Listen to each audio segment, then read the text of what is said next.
So it's not normal for the world to simply have a unipolar power. That was an anomaly. It was the product of the end of the Cold War. But eventually you were going to reach back to a point where you had a multipolar world. Hello, 大家好，欢迎回到外媒看中国，我是安博然。Wow, can you believe you just heard those words from the US Secretary of State? Which leads to a huge question for today's show. Is the US giving up on its role as the world hegemon? Things have been moving so fast since President Donald Trump took office just a couple of weeks ago, including seemingly good news that USAID, the United States Agency for International Development, has just been shut down. USAID acted as an agency that helps humanity, but it was really just a front to get money into foreign countries to push US interests, including regime change, pro-US propaganda, and more. But analysts warn that we shouldn't be celebrating just yet. Today, I'll take a deeper look. This is Reports on China. I'm Andy Boreham in Shanghai. Let's get reporting. First up today, a quick apology for the lack of content lately. So much has been happening in the China space, and I have not been able to keep up due to my time spent in the US for Trump's inauguration, where I shot 2 short documentaries. The first, around Trump's inauguration, is already online. I'll post the link down below if you haven't seen it already. The second, The Myth of American Free Speech, was shot in New York and will be released soon. Let's take a sneak peek.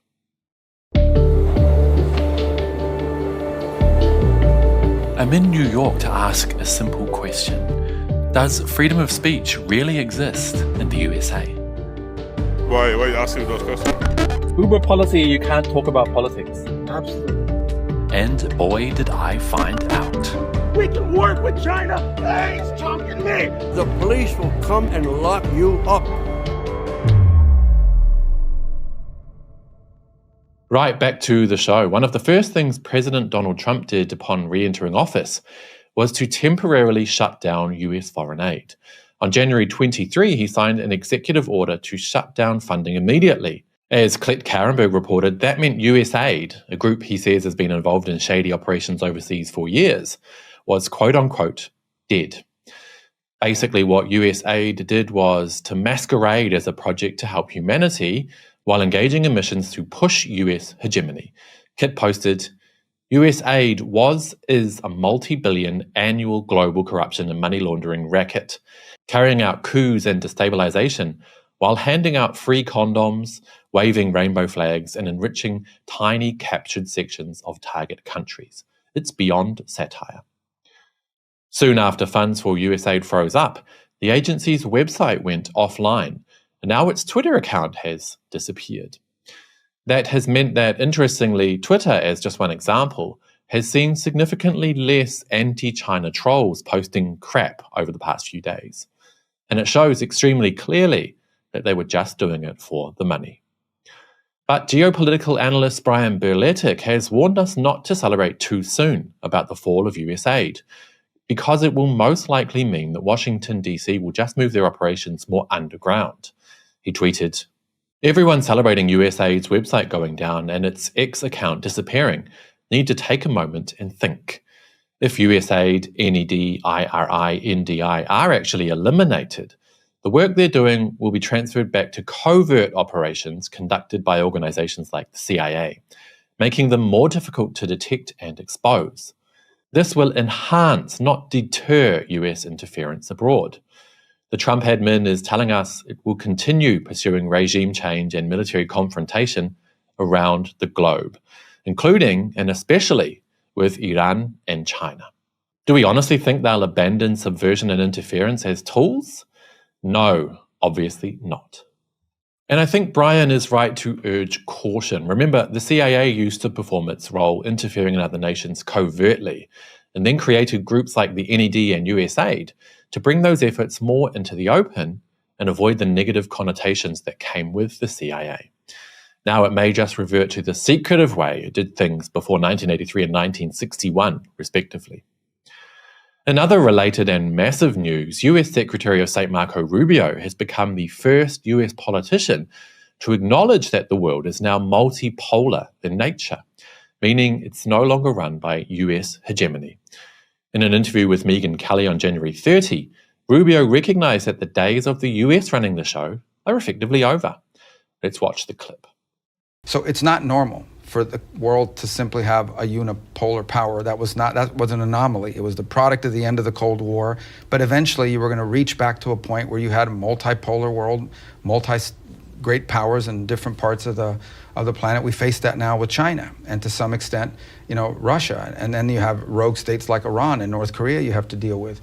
So now more than ever, we need to remember that foreign policy should always be about furthering the national interest of the United States and doing so to the extent possible, avoiding war and armed conflict.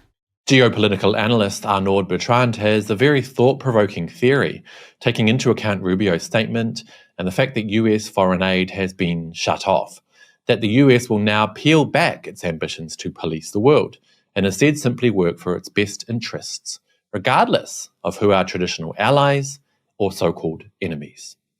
Let's read his theory in full. He wrote, "It's becoming clearer and clearer that we're looking at a seismic shift in the US's relationship with the world between, 1, the US dismantling its foreign interference apparatuses, 2, Marco Rubio stating that we're now in a multipolar world with multi-great powers in different parts of the planet, and 3, the tariffs on supposed allies like Mexico, Canada, or the EU. This is the US effectively saying our attempt at running the world is over, to each his own.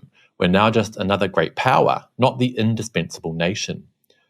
It looks dumb if you are still mentally in the old paradigm, but it's always a mistake to think that what the US or any other country does is dumb.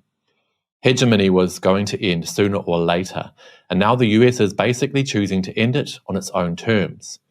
It's the post-American world order, brought to you by America itself. Even the tariffs on allies viewed under this angle would make sense, as it redefines the concept of allies. They don't want, or maybe rather can't afford, vassals anymore, but rather relationships that evolve based on current interests. You can either view this as a decline, because it does unquestionably look like the end of the American empire, or as avoiding further decline, controlled withdrawal from imperial commitments in order to focus resources on core national interests, rather than being forced into an even messier retreat at a later stage.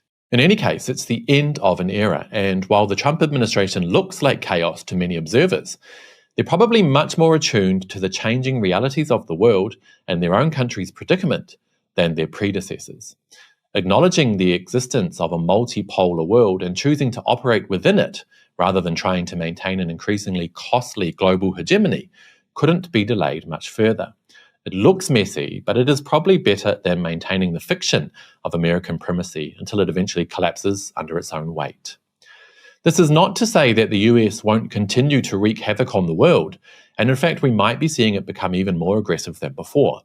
Because when it previously was, badly and very hypocritically, trying to maintain some semblance of self-proclaimed rules-based order, it now doesn't even have to pretend it's under any constraint, not even the constraint of playing nice with allies. It's the end of the US empire, but definitely not the end of the US as a major disruptive force in world affairs. All in all, this transformation may mark one of the most significant shifts in international relations since the fall of the Soviet Union.